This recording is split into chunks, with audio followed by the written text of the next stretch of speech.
Before you even parked up today, someone decided who you are just from your car. In that instant, they didn't just judge you. They wrote your entire life backstory. It might as well have been spray painted across the bonnet. So, did you turn up in a Bentley? Well, then you're a high roller, but not quite done yet, or you'd be in a Rolls. What about a battered Fiesta? Well, you skipped a shower and your wallet is stuffed with supermarket discount vouchers. A Hummer H2? Let's just say you're overcompensating for a lot. Like it or not, people are judging you. That's a fact. The real question is, what story is your car actually telling about you? And is it the one that you want told? Well, let's get into all of that right after this. A brown car guy.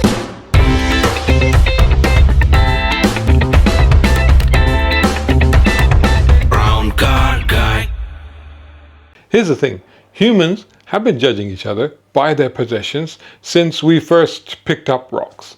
Back in the caveman days, if you were carrying a sharp flint axe, people thought, hunter provider, strong mate material.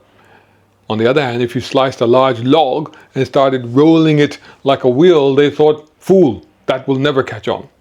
Fast forward a few thousand years, and we're basically the same. Only now the flint axe has 4 wheels, a V6, and Bluetooth connectivity. Our brains are lazy. They like shortcuts. Psychologists call it heuristics. You can call it see car, judge person. Saves energy, makes us feel clever, but 9 times out of 10, we're usually wrong. You see an EV, you think smug eco-warrior. You see a BMW, you think idiot in a hurry to his next crash. You see a pink Fiat 500, you think TikToker. And you see a Prius, you think Uber driver. You see a Volvo SUV, you think 2 kids, a Labrador, and a Spotify playlist called Driving to Center Parks. Cars are rolling Rorschach tests. They're shiny metal ink blots that we project our prejudices onto. And because cars are big, loud, and impossible to hide, they're perfect for snap judgments. Nobody ever said, ooh, I didn't notice what car they were driving. You always notice it, even if it's just the color. And your brain always files it away under status or tribe or threat. It's primal. It's tribal. It's survival instinct. Only now, instead of working out who's going to eat us, we're working out who's going to cut us up at the roundabout or the next board meeting. So what exactly are people judging about you? Well, let's start with, say, pricey car equals less courtesy. This is actually based on scientific research. The more expensive your car, the less likely you are to play nice on the road. In Las Vegas, researchers stood at a crossing and found for every extra $1,000 a car cost, the odds of the driver yielding dropped by 3%. Wowzers, that's interesting and kind of just backs up the stereotypes, doesn't it? So when you see a 100,000 pound Bentley, don't cross. There's basically 100% chance that they're just going to flatten you. As for the guy in a beat up old Toyota Corolla, he'll probably stop, get out, help you across the road and lend you a $5. Let's move to status cues and rule bending. BMW, Audi, Mercedes, the holy trinity of lane hogging. Studies have shown drivers of high status cars bend more rules, cutting in, not yielding, acting like the M25 is their private Skeletrix track.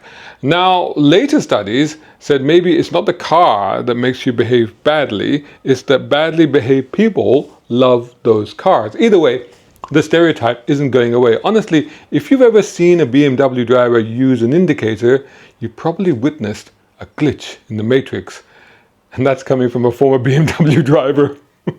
How about attraction signaling? Well, here's a juicy one. Stick a bloke in a Bentley Continental and women rated him significantly more attractive. Swap the genders though, and well, no takers. Turns out guys don't seem to care what she drives. Though frankly, if she turns up in a supercar, most guys are probably thinking she's out of their league. Back in the day, we did a survey at one of the magazines that I worked on, and we found that the BMW 3 Series Cabrio turned out to be the most attractive car when it came to getting the ladies' attention. This was like early 2000s, I think. As with anything though, it seems that inflation has had an impact. So lads, if you want to get some today, buy a Bentley. Still, the good news is you can pick up a mid-2000s Bentley Continental from as little as £10,000. The bad news is, don't ask me about the running costs. How about going green? Interestingly, research shows that hybrids and EVs are status symbols too, just signaling virtue instead of power. It's not I'm fast, it's I'm saving the planet. But yes, I will block this charging bay while I shop at Waitrose too, while I'm at it. Tesla drivers take it even further. They're not just eco-warriors, but they're convinced that Elon Musk is Tony Stark, before he went mad, and then they buy bumper stickers that says I bought this before Tony Stark went mad, and then they told you about the fact that their plate does 0 to 60 in under 2 seconds, and that Elon Musk liked their tweet once. Honestly, if anybody tells you that Elon Musk liked their tweet once, you should probably unfriend them. And then there's the regular stereotypes that we all already believe in. Surveys in Britain keep voting BMW and Audi drivers as the rudest. In the US, it's pickup trucks, and in France, it's basically everyone with a car. Just honk louder, mon ami. Now let's get into actual cars and what they say about you, but before that, make sure you hit like, share and subscribe, and also check out my shorts channel. All my shorts now are on a separate channel, so go and subscribe to that as well. No more shorts on this channel. Plus support independent journalism channels like mine. You can do that at patreon.com, coffee.com, or by taking out a voluntary subscription right here on YouTube. Or you can buy any one of 3 books that I have out at the moment. The Ulysses Files is an all-action thriller. It's a novel. The Quantum Races is a collection of 13 short stories I wrote over 20 years. And How to Be an Automotive Content Creator is literally about what I do and how to do it. If you buy any of those books, I will greatly appreciate it. If you buy all 3 of them, I will enter you into a competition to win an exclusive keyring and pin badge set from Brown Car Guy. Thanks so much. Let's get back to the video now. So tell me, do you like roast? All right, here's where car snobbery goes into overdrive. Let's line up some actual cars and the stereotypes we all secretly believe.